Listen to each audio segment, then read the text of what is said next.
You don't have a motivation problem. You have a discipline problem, and that's not an insult. It's actually good news. Because motivation is unreliable. Discipline is trainable. We love motivation because it feels good. It's emotional. It's powerful. It makes us feel like change is happening. You watch a video, you listen to a podcast, you read a quote, and suddenly you feel unstoppable. You tell yourself, this is it. This time I'm serious.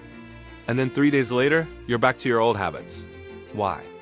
Because motivation is an emotion, and emotions are unstable. They rise and fall. They depend on sleep, stress, mood, environment, even the weather. If your success depends on how you feel that day, you've already lost control. Motivation is like sugar. It gives you a spike of energy and then a crash. Discipline is like complex fuel. It burns slower, but it lasts. Here's the trap. We've been conditioned to believe that action comes after motivation. We think we need to feel ready before we start. We think we need to feel inspired before we work. But the truth is the opposite. Action creates motivation, not the other way around. Waiting to feel motivated is like waiting to feel like brushing your teeth. Most days, you don't feel excited about it. You just do it. And because you do it consistently, the result is automatic. That's discipline. Let's define the difference clearly. Motivation is emotional. It says, I want to. Discipline is structural. It says, I do. Motivation depends on desire. Discipline depends on decision. Motivation is temporary. Discipline is identity. When you rely on motivation, you negotiate with yourself. I'll start tomorrow. I'm tired.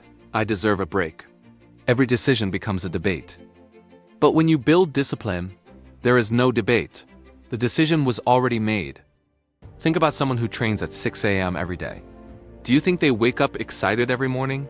No. They wake up tired like everyone else. The difference is that they remove the emotional vote. The alarm goes off. They move. End of discussion. Discipline reduces friction because it eliminates choice. Psychologically, this matters.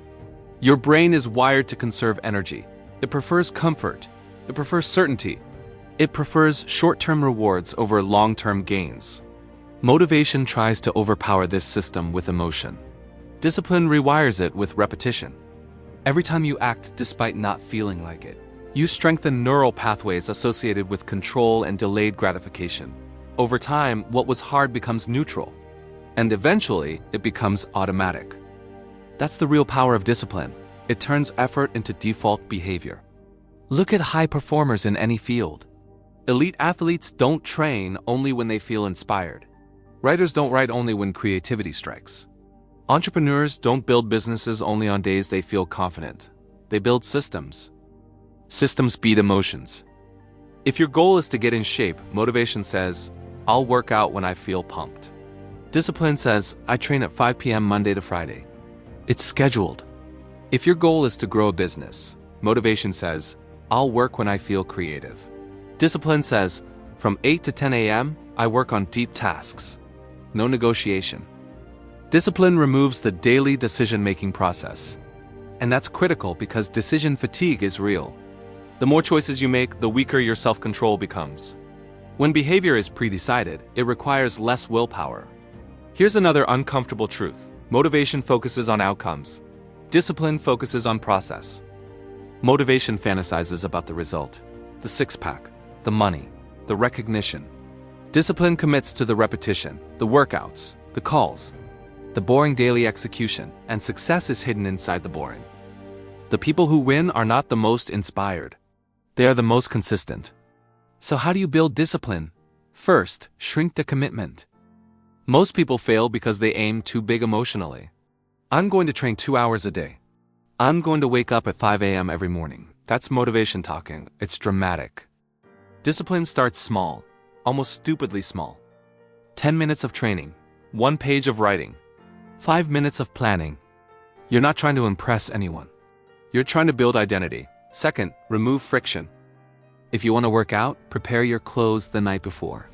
If you want to write, open the document before you go to sleep. If you want to eat better, don't keep junk food in the house. Make the disciplined choice easier than the undisciplined one. Third, detach from emotion. Stop asking yourself, do I feel like it? Replace the question with, did I decide to do this? When you follow through on your word, despite your mood, you build self-trust. And self-trust is the foundation of confidence. Confidence is not built by positive thinking. It's built by evidence. Every time you keep a promise to yourself, you cast a vote for the identity of someone disciplined. Fourth, track consistency, not intensity. Don't measure how hard you went. Measure whether you showed up. A mediocre workout done consistently beats an extreme workout done occasionally. The goal is not to be intense. The goal is to be reliable. Finally, understand this. Discipline creates freedom. At first, discipline feels restrictive. It feels rigid. But over time, it removes chaos. It removes guilt. It removes regret.